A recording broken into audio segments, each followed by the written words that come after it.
A recent report found Canada to be the 10th most expensive country in the world for mobile data. So the study found that Canadians paid over $7 per 1 gigabyte compared to France, which pays 26 cents per gigabyte. That's 26 times higher, which is absolutely crazy. So this then prompts the question, why is internet so expensive in Canada? And also, why is it so expensive in America too? This is something as a consumer that's been bothering me for a while. So I looked further into why this is happening. The semi-good news is that for regular broadband, Canada is shown as the least expensive country in North America. But all of North America pays a lot more than Europe. The biggest reason that we are paying so much for internet service is that compared to other parts of the world, we have way less internet providers. Being that there's less competition, the whole country is run by 3 major companies. So the 3 major companies here in Canada are Rogers, Bell, and TELUS. And between the 3 of them, they run 86% of the internet, which is absolutely nuts. So with the market being dominated by a few major companies, it decreases the incentive to lower prices. This also brings up another point of the prices being slowly raised over time. Now, we did have affordable services at one point in time, but just like many other things in our economy, the companies actually are able to slowly raise the prices bit by bit by bit. So you're not actually noticing that the price is going up. It's happening at such a small increment, like little bits at a time, to a point where eventually it's like years down the road, all of a sudden, oh, the price has skyrocketed. I didn't even notice that jump. And we see examples of that all the time in our society. We see it at grocery stores. You've seen it at the gas pumps. The internet providers here are doing the exact same thing.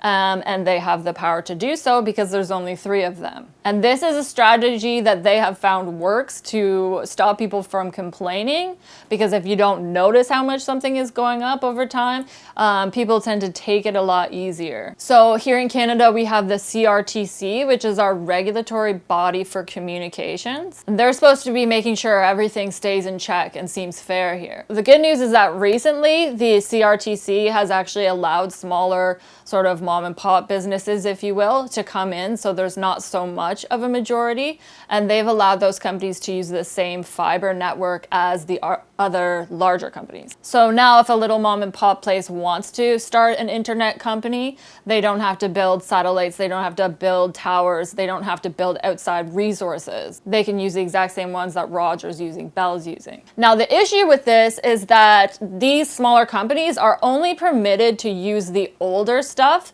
that Bell and Rogers and TELUS have access to.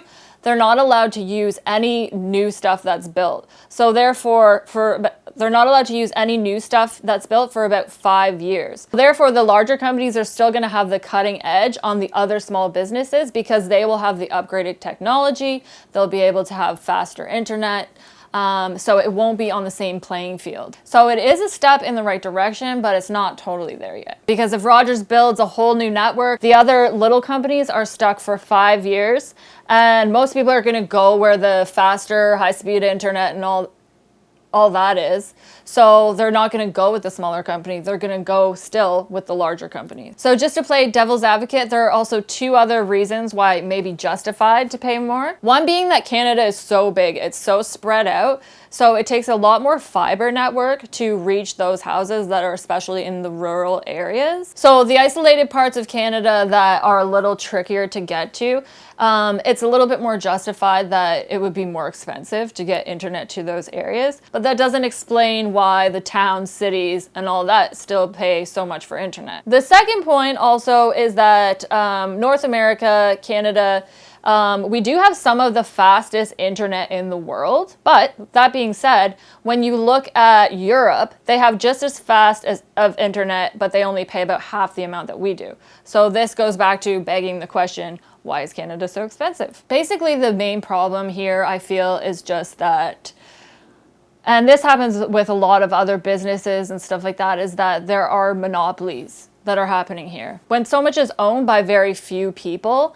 that's when things can be done their way, and we're basically held hostage to whatever they decide to do, and we have to just go along with the fact that they are charging so much, and there's nowhere else for us to look. There's nowhere else for us to go. So we kind of are in the hands of those people, and we're sort of having to just accept the fact that this is the way things are. If there were more options out there, if people had more of a fair play to the business aspect of things, if they had more access to the tools, then maybe we would be able to make our own decisions for ourselves and see what's best for us personally.